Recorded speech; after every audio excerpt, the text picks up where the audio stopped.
The customers evolved according to us. The customer knows when you're trying to push a product through an ad.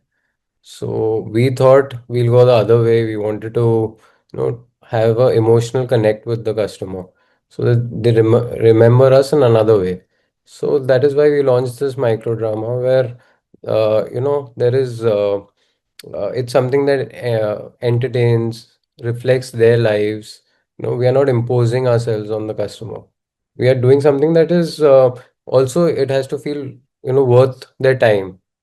So especially with this particular series, we've done something that they would really enjoy because it is around relatable situations, humor, everyday life, where denim just becomes like a part of the story.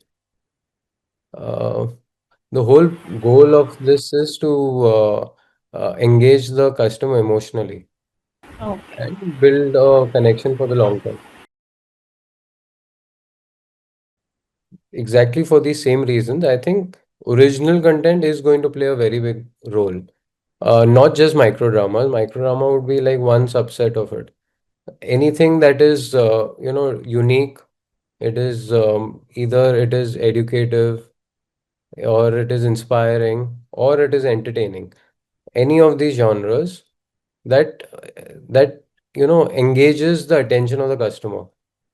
So all we would explore all these things within our whole marketing plan. So actually, it starts with product. So all these years, our differentiation had been our product because we've been hyper focused on the fit, the comfort, and also the price. So we've built this entire brand around the product and how comfortable and how good the fit is. Now, because the space is becoming increasingly crowded, we have that moat. We are building on that moat where we are now trying to connect with the customer directly through these kinds of initiatives of micro dramas, influencer marketing, where we tie up with influencers that reflect our brand, would actually mirror our customer also. We are, like I said, we are tying up with influencers which actually mirror our target audience. They would be some, the girls who actually would want to wear our product. Then we give them creative freedom to play around with what they want. But our first choice is the influencers that are that look more genuine uh, so even the age of the influencer, their uh, the kind of followers they have. We go into a lot of detail to in terms of influencer marketing. Apart from that, we've also built a property which is called Cross Crew, where we encourage our customers to click their pictures in our clothing and then post it online. Then we ask their permission to post it on our page, and that has also been very encouraging. Either their pictures or videos. So it is more about community building and not just about branding. See, we are trying to look at it as a whole because our long-term view is to build the brand. So to get your pricing power, you need to invest on the storytelling of the brand, create that emotional connect through various ways. So increasingly, we are focusing on digital because that is where the customer is. Even for offline retail, because we are very heavy on offline, but the customer discovers you online and then buys you offline. Offline, why? Because garments is a tactile category. You want to touch and feel the garment, and that is why most of the sales actually happen, especially the full price sales, not the discounted sales. Full price, most of the full price sales happen on in offline retail. But the generation of that is happening online. The brand building, it is so we have tilted most of our spends now to digital from the hoardings or print or in-store media. Instead of that, more focus, there is still that part which is going on, but a majority of that has shifted to online. It would. So performance marketing is also something Hmm. that we use, and it is something measurable.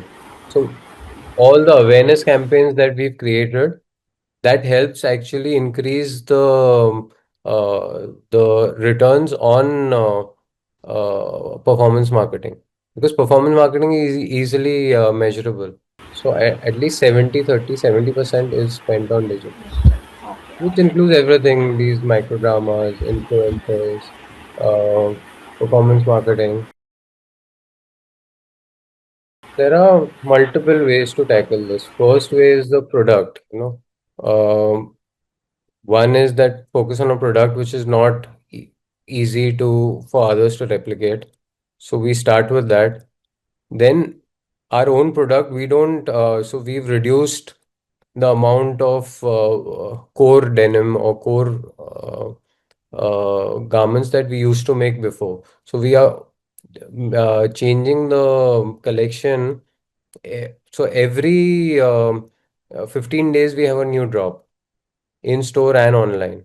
So there is frequent change. So the customer has that FOMO effect where, they think that, okay, if we don't buy it now, they're not going to get it later. So that is something that we are doing on the product side. At the same time, long term, we want to build a brand that is so strong that people come to it for this change that we are doing. So that is where we have these awareness campaigns where we are trying to build the connect with our customer through microdramas, through influencers, through all these mediums, through even performance marketing, where where the brand becomes a part of their psyche and they remember us. So they remember us for the brand, not for the price. So price, what happens with discounting or with getting the right prices? Maybe you get one purchase, but you cannot build loyalty on that. So through these frequent changes in product and through the marketing campaigns, our goal is to become a part of the customers, have an imprint on the customer that they remember us. And that helps to reduce the discounting then in the long term. Basically, both have to go hand in hand. What analytics, and we do a lot of that actually. We really deep dive into what the customer is buying, uh, what colors, what sizes, what kind of fits. There's which region, which fit, color, size is selling. Then we also go to which city then.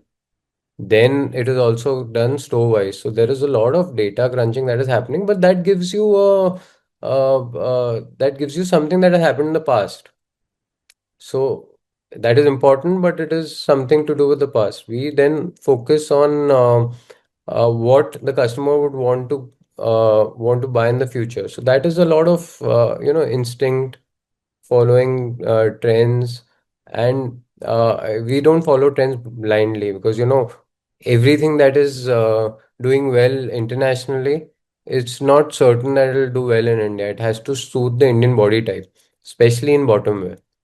So so there is a lot of you can call it creative instinct that is followed to balance it out.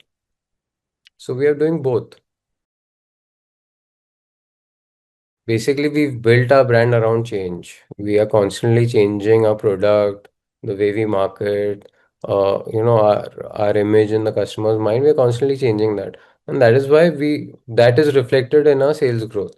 So the market is growing anywhere between 8 to 10%. The women's denim wear market, especially, we've been growing at 20 to 25% consistently over the years, and so last year we did a net sales, that is to the customer. This is not I'm not talking about book sales. The net selling price to the customer, the secondary sales of around 435 crores. This year we hope to grow between 20 to 25% on that base. We are present across 1,300 points of sale in large format stores, and out of that, we have 31 own stores. In fact, the 32nd, no, 32, the 32nd store just opened yesterday. We are opening another store this week in Kolhapur, so that will be a 33rd store. That's our own store. Apart from that, we are present in most of the large format stores like Shoppers Stop, Lifestyle, Pantaloons, Trends. So there are around 1,250 counters there.